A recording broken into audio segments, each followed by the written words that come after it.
السلام عليكم ورحمة الله. الحمد لله رب العالمين والصلاة والسلام على رسول الله. يا صباح السعادة. كتبتولي كتير في الكومنتات ان انتوا عايزين ادعية او عايزين طريقة لسداد الدين، محتاجين ادعية فعلا ليها اثر في قضاء الدين.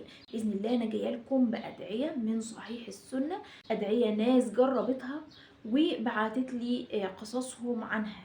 مرة جات لي رسالة على الخاص سيدة بتقول ان هي كان عليها دين كبير جدا جدا، والمفروض ان هي تسدد الدين وهي مش معاها الفلوس اللي تقدر تسد بيها الدين بتاعها. لو هي ما سددتش الدين ده هيحصل لها مشكله كبيره جدا جدا، وما كانتش عارفه تعمل ايه. قالت لي على ادعيه هي طبقتها، وربنا سبحانه وتعالى جعل، خدوا بالكم، جعل صاحب الدين يعفو عن الدين.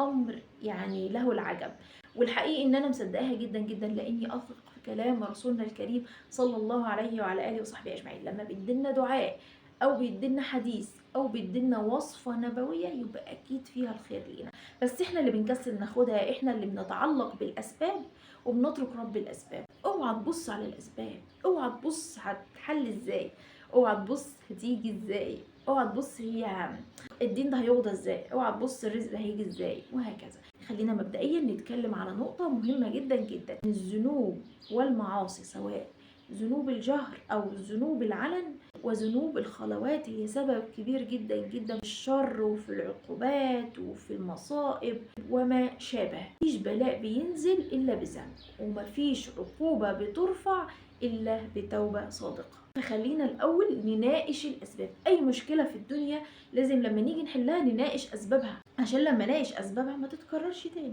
صح كده؟ يبقى نناقش اسباب المشكله. بل الانسان على نفسه بصيره، انت هتشوف ايه الذنوب اللي انت بتعملها في العلن او في الخلوات وتبطلها، عشان الذنب ده ربنا او البلاء ده ربنا سبحانه وتعالى يرفعه عنك، وعشان ربنا سبحانه وتعالى يقبل توبتك ويبدل بلاءك بخير وبرحمة وبعفو. أهم شيء عفو ربنا سبحانه وتعالى.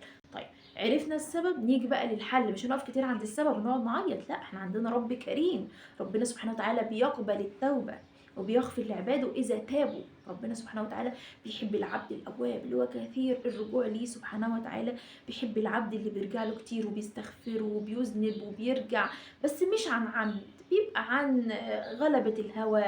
لو انت بتقول ربنا كريم وهيغفر لي ويسامحني، هروح أذنب وارجع تاني، لا، ما تعملش مع ربنا كده. تعامل معاه ان انا يا ربي ممكن هوايا غلبني، سامحني يا رب، والله انا عايزه ابطل الذنب ده، يا رب عيني، والذين جاهدوا فينا لنهدينهم سبلنا. طيب، خلصنا من النقطه دي، نعالج بقى، نعالج. طب نيجي نعالج ازاي بقى؟ ان احنا نبعد عن المعاصي ونبعد عن الذنوب ونتوب توبة صادقة لله عز وجل. وفي نقطة برضو مهمة، مش كل عقوبة أو مش كل بلاء بيقع بسبب، قد يكون ابتلاء من ربنا سبحانه وتعالى لرفع الدرجات. ربنا سبحانه وتعالى بيبتلي ليختبر المؤمن. هقول لكم على أدعية واردة في السنة النبوية، ولكن في دعائين لو انتوا كده ايه تكيتوا عليهم شويه وفضلتوا تقولوا صباحا ومساء وانتوا ماشيين وانتوا رايحين وانتوا شايلين الهم وانتوا قاعدين بتفكروا في الدين وانتوا خايفين وانتوا مكروبين وانتوا حزانه، باذن الله ربنا سبحانه وتعالى هيهيئ لك اسباب قضاء الدين اللي عليك، هتلاقيها فرجت بطريقه يعني هتتعجب منها باذن الله سبحانه وتعالى. زي القصه اللي حكيت لكم عليها، صاحب الدين عفى عن الدين، في اكتر من كده يعني. مش هتسدده، لا، ده خلاص مش هتدفعه. اول دعاء عن علي بن ابي طالب رضي الله عنه وارضاه، جاء مكاتبا الى علي بن ابي طالب رضي الله عنه وارضاه: لقد عجزت عن كتابتي فاعني. فقال له: الا اعلمك كلمات علمنيهن رسولنا الكريم صلى الله عليه وسلم: لو عليك مثل جبل ثيبر دينا أداه الله سبحانه وتعالى عنك. قال: قل اللهم اكفني بحلالك عن حرامك واغنني بفضلك عمن سواك.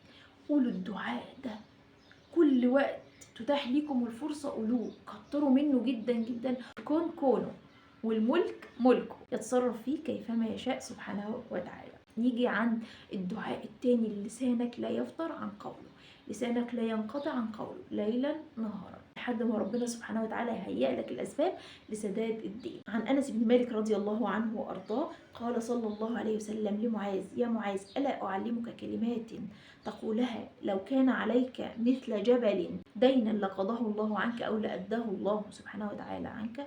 قال له: قل اللهم مالك الملك تؤتي الملك من تشاء وتنزع الملك ممن تشاء وتعز من تشاء وتذل من تشاء بيدك الخير إنك على كل شيء قدير تولج الليل في النهار وتولج النهار في الليل وتخرج الحي من الميت وتخرج الميت من الحي وترزق من تشاء بغير حساب. رحمن الدنيا والآخرة تعطيهما من تشاء وتنزعهما عمن تشاء. ارحمني رحمة تغنني بها عمن سواك.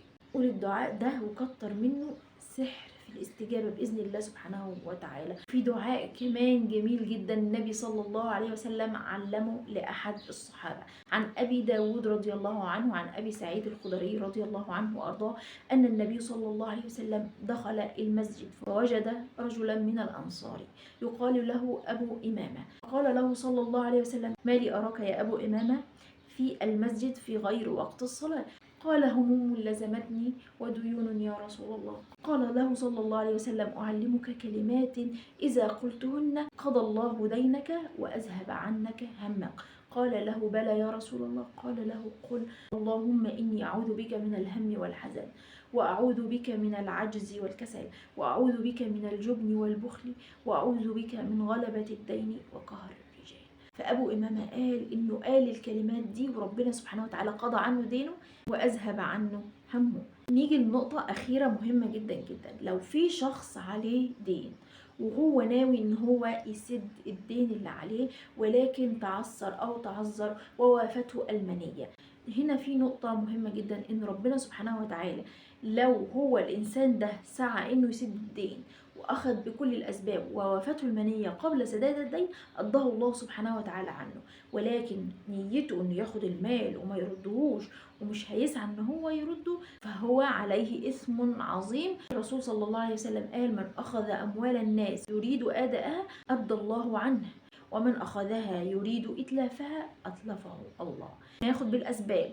اول حاجه الاسباب الدنيويه بالسعي، انا اسعى واعمل اللي عليا واحاول ادور على مصدر رزق واحاول ان انا اجتهد ان انا اجيب فلوس علشان ارد الدين اللي عليا، وكمان اخد بالاسباب الدينيه ودي اهم طبعا، يعني كمان اخد بالاسباب اللي الرسول صلى الله عليه وسلم قال لنا عليها اللي هي الاستعانه بالله سبحانه وتعالى بالدعاء على ان ربنا يعيني ان انا اقدر اسد ديني، بانه يرزقني بعمل، بانه يرزقني بوظيفه، بانه يرزقني برزق واسع حلال اقدر اسد منه الدين. اخد بالسببين، السبب الديني والسبب الدنيوي، باذن الله ربنا سبحانه وتعالى هيسد عنكم الدين. وخد بالك ان رزقك بيجري وراك. بحبكم جدا جدا في الله يا طيبين، ان شاء الله استنوني في الحلقات الجايه على خير واشوفكم على خير وفي رعايه الله ومع السلامه.